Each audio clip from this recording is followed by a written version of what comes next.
Hi friends, எல்லாரும் எப்படி இருக்கீங்க? இன்னைக்கு நிறைய விஷயங்களை பேச போறோம். ஸோ ஸ்கிப் பண்ணாம ஃபுல் வீடியோ பாருங்க. ஃபர்ஸ்ட் வந்து பாத்தீங்கன்னா, இப்போ லேட்டஸ்டா நாம் தமிழர் கட்சி ஒருங்கிணைப்பாளர் சீமான் அவருடைய இந்த ஸ்பீச்சை கேட்டேன். அவர் திரும்ப திரும்ப பண்ணக்கூடிய ஒரே தப்பு என்ன தெரியுமா? அதாவது நம்மளுக்கு பிடிக்கும் போது, நம்மளுக்கு தேவைப்படும் போது ஒரு மாதிரி நிலைப்பாட்டில் பேசுறது, தமக்கு எதிராக ஒருத்தவங்க மாட்டாங்கன்னா அப்போ வேற ஒரு மாதிரி ஒரு நிலைப்பாட்டில் பேசுறது. இதை அவர் திருத்திக்கணும். திரும்ப திரும்ப இவர் இதே தப்ப பண்ண போய் தான் அவர் அடி மேல அடி வாங்கிட்டு இருக்காரு. அதாவது இன்னைக்கு பாத்தீங்கன்னா, முதலமைச்சர் விஜய் அவர்களை எதிர்த்து மர்மமா நிறைய விஷயங்கள் பேசுறாரு. அதாவது நான் என்ன சொல்றேன் கேட்டீங்கன்னா, சீமான் அவர்கள் முதலமைச்சர் விஜய் அவர்களை எதிர்த்து பேசுறதுக்கு இப்போ நிறைய விஷயங்கள் அவருக்கு இருக்கு. அதாவது நீங்க சொல்லும் போது என்ன சொன்னீங்க, இப்ப செஞ்சது என்ன செஞ்சீங்க, நீங்க அரசியல என்ன பண்ணீங்க அப்படின்னு ஏகப்பட்ட விஷயங்களை எடுத்து பேசலாம் அரசியல் ரீதியா. ஆனா அவர் இப்ப என்ன பேசுறாங்க கேட்டீங்கன்னா, ஒரு வார்த்தையை விடுறாரு. அதாவது நீ நடிச்ச 69 படத்துல ஒரு படம் கூட நல்ல படம் கிடையாது. நீ நல்லாட்சி கொடுப்பேன்னு இந்த பையனை நம்பிட்டு இருக்கான் பாரு முட்டாத்தனமா அப்படின்னு பேசுறாரு. அதுதான் பாத்தீங்கன்னா ரொம்ப ரொம்ப தவறானது. ஏன்னா இதே ஆளுதான் என் தம்பி தமிழ்நாட்டிலேயே ஒரு முன்னணி நடிகர் சூப்பர் ஸ்டார் வசூல் மன்னனா இருக்கான். சோ அப்படின்னு சொல்லி உயர்த்தி பேசின இதே வாய் தான் பகலவன் அப்படிங்கிற ஒரு படத்தை என் தம்பி வச்சு நான் இயக்க போறேன் அப்படின்னு சொல்லி அதுக்காக ட்ரை பண்ணவரு. சோ இப்படி ஒரு நல்ல படத்தை கொடுக்காதவர் தான் இங்க இவ்வளவு நாளா உயர்த்தி பேசுனீங்களா? அவருடைய பாட்டை சொல்லி ஓட்டு கேட்டீங்களா? தம்பி கேம்பெயின் பிடிச்சான்னு சொல்லி அது என்ன ஒரு மட்டமான பேச்சு. உங்களுக்கு தேவைப்படும் போது அவர் ரொம்ப மெகா ஸ்டாரா சூப்பர் ஸ்டாரா தெரிஞ்சாரு. ஒரு தமிழா இவ்வளவு பெரிய உச்சபட்ச நட்சத்திரமா இருக்கான், என் தம்பி அதை எனக்கு பெருமைன்னு சொல்றது. அதே உங்களுக்கு எதிராக வந்துட்டாரு, அவர் ஜெயிச்சிட்டாரு, உங்களுக்கு எதிரான வாக்குல பிரிச்சிட்டாரு அப்படின்னு அப்படியே பாத்தீங்கன்னா, அதாவது விமர்சனம் பண்றதுக்கு 1008 விஷயங்கள் இருக்கியா, அதெல்லாம் எடுத்து பேசுங்க. இது என்ன பேச்சு கேட்கிறேன். அதாவது கமலஹாசன் 100 படம் நல்ல படம் கொடுத்துக்காரான், ரஜினிகாந்த் 50 படம் நல்ல படம் கொடுத்தாரான், விஜய் அவர்கள் 69 படத்துல ஒரு படம் நல்ல படம் கொடுக்கலையா? இது என்ன மட்டமான பேச்சு? இப்ப நம்மளுக்கு தான் பாத்தீங்கன்னா முதலமைச்சர் விஜய் அவர்கள் மேல எனக்கு வருத்தங்கள் நிறைய இருக்கு. ஏன்னா முதலமைச்சர் விஜய் ஜெயிக்கணும்னு நம்ம அவ்வளவு சப்போர்ட் பண்ணோம். ஆனா அவங்க ஜெயிச்சதுக்கு அப்புறம் அவங்களுடைய ஆட்சி முறை முழுக்க முழுக்க திமுக மாதிரியே போகுது. புரியுதுங்களா? அதனால எனக்கு வருத்தங்கள், அதுல மாற்றுக்கருத்து இருக்கு, முரண்பாடு இருக்கு. ஓகேவா? சோ அப்படி ஏகப்பட்ட விஷயங்கள் இருக்கும்போது அந்த மாதிரி விஷயங்கள் எடுத்து பேசலாம். ஆனா அதெல்லாம் விட்டு நீ இதுக்கு முன்னாடி 69 படம் நடிச்சே இப்போ அது ஒரு படம் நல்ல படம் கிடையாது, இப்போ நீ நல்லாச்சு கொடுக்க போறியா அப்படின்னா இதுக்கு அரசுக்கு என்ன சம்பந்தம்? ஏன் அவர் அரசுக்குள்ள முத வந்தார்ல, அப்ப தெரியாத உங்களுக்கு அவர் 69 படம் நடிச்சிருக்காரு அப்படின்னு சொல்லிட்டு அப்பெல்லாம் இந்த மாதிரி வார்த்தைகளை பேசலையே. சோ இந்த மாதிரி பாத்தீங்கன்னா வன்மத்துல விஜய் அவர்களை பேசி பேசி தான் இவர் அடி வாங்கிட்டு இருக்காரு. அதாவது அரசியல் ரீதியா பேசும்போது அரசியல் ரீதியா அவர் பண்ற தவறுகள் அவரை நீங்க சுட்டி காட்டலாம், எவ்வளவு விஷயங்கள் இருக்கு. அதை பத்தி எல்லாம் பேசாம, அது மட்டும் இல்லாம அதாவது அறநிலைத்துறை அமைச்சர் அவன் நண்பருக்கு பாத்தீங்கன்னா வயது கம்மியாவே இருக்கட்டுமே, ஒரு அமைச்சர் பதவிக்கு வந்துட்டாரு. அவர் மட்டமா ஒருத்தன் வந்திருக்கா அப்படின்னு அது ஒரு மாதிரி ஒருமையில பேசுறாரு. அது தன்மையானது கிடையாது. அது மட்டும் இல்லாம இந்த மாதிரி முடிய பத்தி மயிர் அதுன்னு பேசுறது பாத்தீங்கன்னா ஒரு கட்சி தலைவர் அழகு கிடையாது. அதெல்லாம் மாத்திக்கணும் நீங்க. ஏன்னா யாருக்குனவே தோல்வி மேல தோல்வி தூண்டு போயிட்டே இருக்கு. உங்களுடைய கட்சி உள்ள உறுப்பினர்கள்லாம் எவ்வளவு நாள் தான் உங்களுடைய பேச்சு கேட்டு உணர்ச்சியில இருப்பாங்க. சோ அவங்க ஜெயிக்கணும்னு வச்சீங்கன்னா அதுக்கு மாதிரி நீங்க மாத்திடுங்க. இப்போ காங்கிரஸை பத்தி நீங்க கேட்டீங்கல்ல, நஞ்சு கெட்டவங்க உப்பு போட்டு சாப்பிடுறது, அதெல்லாம் உண்மை. அதை நீங்க பேசுங்க. நீங்க பேசுற ஒவ்வொரு வார்த்தையும் அதுக்கு மக்கள் ஆதரவு கொடுப்பாங்க. ஏன்னா அது அவங்க அப்படித்தானே இருக்காங்க. நஞ்சு கட்டுறவங்க அங்க ஒரு எம்பி சீட்டு இங்க ஒரு எம்பி சீட்டு வாங்கிட்டு போறாங்க. சோ அதெல்லாம் கரெக்டானது. இப்ப விஜய் அவர்கள் காங்கிரஸை சேர்த்துக்கிட்டீங்களா அப்படிங்க அதை கூட பேசுங்க. விடுதலை வந்தவன சேர்த்துக்கிட்டீங்களா, இது எல்லாமே ஓகே, விமர்சனம் பண்ணலாம். ஏன்னு கேட்டீங்கன்னா முதலமைச்சர் விஜய் அவர்கள் இந்த தேர்தல் காலத்துல தேர்தலை சந்திக்கும் போது அவர் தனியா நின்னாரு. 234 தொகுதி தனியா நின்னாரு. இந்த மாதிரி காங்கிரஸ் விசிக்கலாம் கூட இல்ல. அதனாலதான் பெரும்பான்மையான மக்கள் அவர் தனியா நிற்கும் போது அவர் கை விட்டு ஓட்டு போட்டாங்க நம்மள மாதிரி. சோ அவர் ஆரம்பத்துல இவங்க எல்லாம் சேர்ந்த அந்த ஆட்சி அமைப்பாரு, இவங்களுடைய அழுத்தத்தின் பேர்ல தான் அந்த ஆட்சி அமைப்பாருன்னா இவ்வளவுக்குள்ள ஜெயிச்சிருக்கவே மாட்டாரு. எனக்கும் முரண்பாடுகள் இருக்கு, அதையும் ஒவ்வொன்றா சொல்றேன். அதாவது பாத்தீங்கன்னா விஜய் அவர்கள் பண்ணக்கூடிய தப்புகள் என்ன கேட்டீங்கன்னா, இப்ப கூட பாருங்க, அதாவது ஒரு பிஜேபி சேர்ந்த அலிசா அப்படிங்கிற ஒரு பெண் பாத்தீங்கன்னா ஒரு கம்ப்ளைண்ட் கொடுத்திருந்தாங்க. அதாவது பாத்தீங்கன்னா ஆபாசமா பேசக்கூடிய முக்தாரு திருச்சி சூர்யா. இப்ப இதுல திருச்சி சூர்யா மட்டும் உடனே கைது பண்ணியாச்சு. ஆனா இந்த முக்தாரை மட்டும் கைது பண்ண முடியலையா? அலையா அலையுது. 4 நாட்களுக்கு மேல முக்தார் கைது பண்ண முடியல. சாதாரண ஒரு யூடியூபர், அவரை உங்களால் கைது பண்ண முடியலையா? நான் நேரடியாக கேட்கிறேன். முதலமைச்சர் விஜய் அவர்கள் அரசாங்கம் தேவைக்கு அரசாங்கத்தை பத்தி நான் கேட்கிறேன், ஏன் கைது பண்ண முடியல? ஏன்னு கேட்டீங்கன்னா சவுக்கு சங்கர் அன்னைக்கு எடுத்து போட்டாரு. ஏன்னா இதுலயும் திருமாவனுடைய அழுத்தம் இருக்கு. ஏன்னு கேட்டீங்கன்னா திருமாவன் போய் அவர் அடைக்கல அடைஞ்சிட்டாரு. அவரும் திருமாவன் சார்பா பேசக்கூடிய முக்தாரு, திமுக சார்பா பேசக்கூடிய திருமாவன் அடைக்கல அடைஞ்சால அவர் ஜாமீன் வாங்குறதுக்கு அந்த முக்தாரா நம்ம கைது பண்ண விடாம அவருக்கு பாதுகாத்து வச்சிருக்காரு. அவருடைய அழுத்தத்தின் பேர்ல தான் இப்ப கைது பண்ண வச்சிருக்காங்க. இல்லைன்னா ஒரு சாதாரண ஒரு யூடியூபர் என் முக்தார் அவங்களால கைது பண்ண முடியாதா? முதலமைச்சர் விஜயில பத்தி நான் கேட்கிறேன். சோ இந்த மாதிரி எடுத்து வைங்க. சீமானோட்ட சொல்றேன். அதாவது அவங்க பாத்தீங்கன்னா இப்ப முழுக்க முழுக்க விஜய் அவர்கள் மேல நம்மளுடைய ஒரு முரண்பாடு என்ன கேட்டீங்கன்னா, அவருடைய சுயமா எந்த ஒரு முடிவும் எடுக்க முடியாம அவர் விளையாடுற மாதிரி நமக்கு தெரியும். ஏன்னா திருமணம் உள்ள வந்துட்டார்ல. சோ இவங்களுடைய அழுத்தம் அதிகமாயிட்டே போகுது. அதனாலதான் பாத்தீங்கன்னா திமுக இருந்து அதே அருண் ஐபிஎஸ் இருக்காரு, அவருக்கு பதவி கொடுத்தது.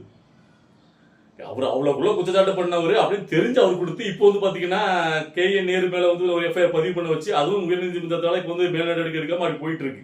நான் என்ன சொல்றேன் கேட்டீங்கன்னா, முதலமைச்சர் விஜய் அவர்கள் தன்னோட சுயமா எல்லாத்தையும் முடிவு எடுக்கணும். அதுதான் எங்களுடைய வந்து அதுக்காக தான் மக்கள் எல்லாம் சேர்ந்து ஓட்டு போட்டாங்க. அதாவது நீங்க நல்லா பாருங்க, திருமாவளவனுடைய அழுத்தம் எல்லா இடத்துலயும் அருண் ஐபிஎஸ் வந்து பதவியில போடுறது திருமாவளவனுடைய அழுத்தம். இப்ப முக்தாரை கைது பண்ணாம வச்சிருக்கிறது திருமாவளவனுடைய அழுத்தம் தான். சவுக்கு சங்கம் தெளிவா எடுத்து போட்டுருக்க. இல்லைன்னா அவங்க மறுப்பு சொல்லிட்டுமே பார்க்கலாம். முக்தா இருக்கிற சாதாரண யூடியூபரை அங்க கைது பண்ண முடியல. உங்களுடைய கொள்கை தலைவர் காமராஜரை அவ்வளவுக்குள்ள கேவலமா கீர்த்தனா பேசினாரு. அப்பவே அவங்க கைது பண்ணிருக்கணும். அப்பவும் கைது பண்ணல. திமுக அரசாங்கம் கைது பண்ணல.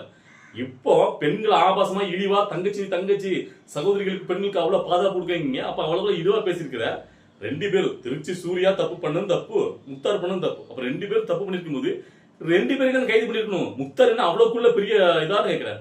இவ்வளவுக்குள்ள வந்து காவல்துறை வச்சிருக்கீங்க, நேரடி கட்டுப்பாட்டு வச்சிருக்கீங்க, முக்தார் கைது பண்ண முடியல. இதுக்கு தமிழ வச்சு கழகத்தினுடைய சப்போர்டர்ஸ் கட்சிக்காரங்க பதில் சொல்லுங்க, ஏன்பா கைது பண்ண முடியல? இதே மாதிரிதான் நம்மளுடைய கேள்வி நேரத்து நம்ம வச்சோம். அதாவது திருப்பரங்குன்ற தீபத்தூர்ல தீபம் ஏத்தக்கூடாது, நாங்க ஏத்த விட மாட்டோம் அப்படின்னு சொல்லிட்டு திமுக தேர்தலுக்கு முன்னாடியே தைரியம் அறிவிச்சிட்டாங்க. அறிவிச்சாங்களா இல்லையா? அப்போ விஜயபுரம் சரி தமிழ்ல வச்சுக்கிறது யாருமே ஒரு வார்த்தை கூட நீங்க வந்து அதை பத்தி பேசவே இல்லை. கடந்து போனீங்கல்ல. இப்ப வந்து சொல்றீங்கல்ல ஜெயிச்சதுக்கு அப்புறம் அமைச்சர் சீட்டா நிர்மலா சொல்றாரு தீபத்தூர்ல தீபம் ஏத்த முடியாதுங்கிறது. அப்போ நீங்க தமிழை வச்சுக்கலாம் அப்படியே திமுக வழியில பயணிக்கிறீங்க. உங்களுக்கு முக்கியம் சிறுபான்மையினர் மக்கள். சோ தாழ்த்தப்பட்ட இவங்களுடைய ஓட்டுகள் தான் முக்கியம். அவங்களுடைய ஓட்டுகள் தான் நீங்க ஜெயிச்சிங்களா? அவங்க ஓட்டுக்கு ஃபுல்லாக திமுகவுக்கு தான் போச்சு. சோ அப்போ இங்க எல்லாரும் அதாவது முழுக்க அப்படியே திமுகங்கிற பேரை எடுத்துட்டு அப்படியே தேவைக்கா எப்படி அதை ஒத்துக்க முடியும்?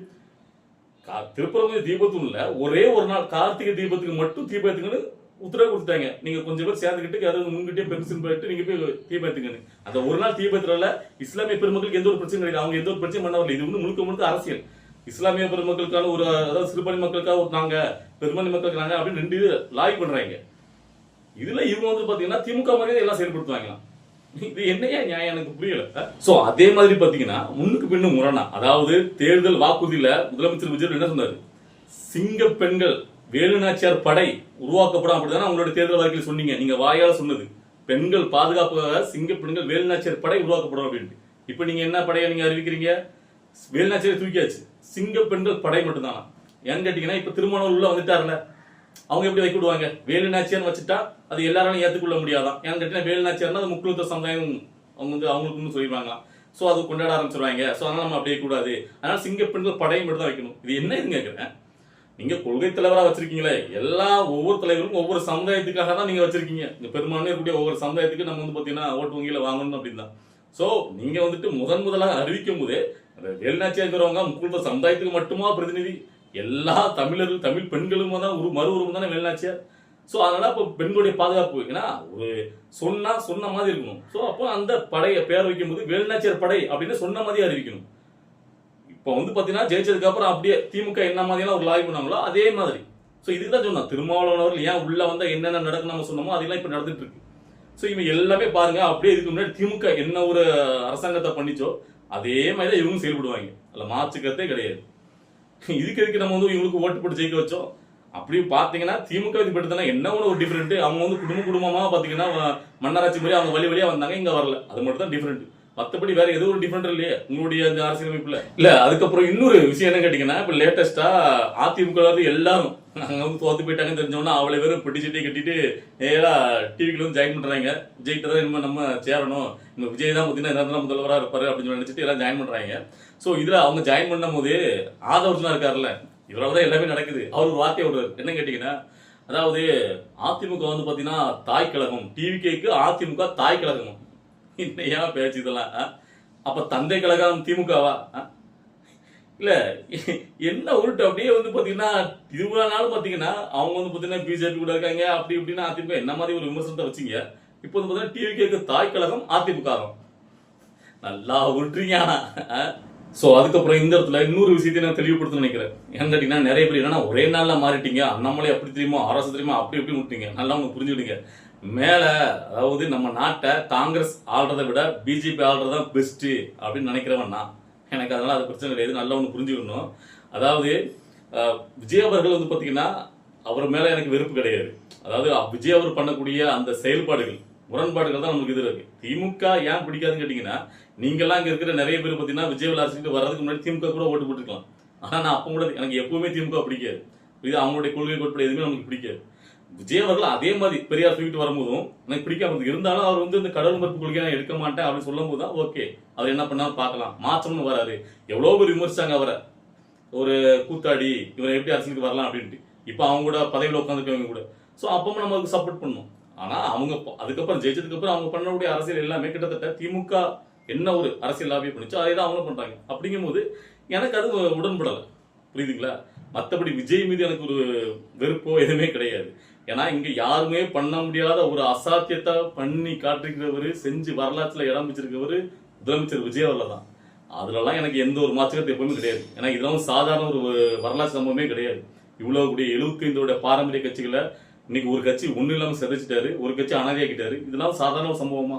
சோ எல்லாரும் அவரால் முடியாது, அவர் வந்து தோத்து போயிருவாரு, ஒரு சீட்டு கூட ஜெயிக்க முடியாது சொல்லும் போது எதையும் அவர் கணக்கு எடுத்துக்காம அந்த மக்களை மட்டும் நம்பி ஜெயிச்சிருக்காரு. அது வந்து ஒரு வரலாற்று சம்பவம் தான். அதெல்லாம் எப்பவுமே நம்ம மாற்றுக்கிறது கிடையாது. ஆனா என்ன, நாம நினைச்சது வேற, அவரு அதுக்கப்புறம் செயல்படும் போது வேற மாதிரி போகும்போது அதை நம்மளால ஏற்றுக்க முடியல. புரியுதா? நம்மளுக்கு ஏற்ற மாதிரி ஒரு அரசியல் அது இல்லைங்கும் போது நம்மளுக்கு அது ஒரு முரண்பாடு வருது.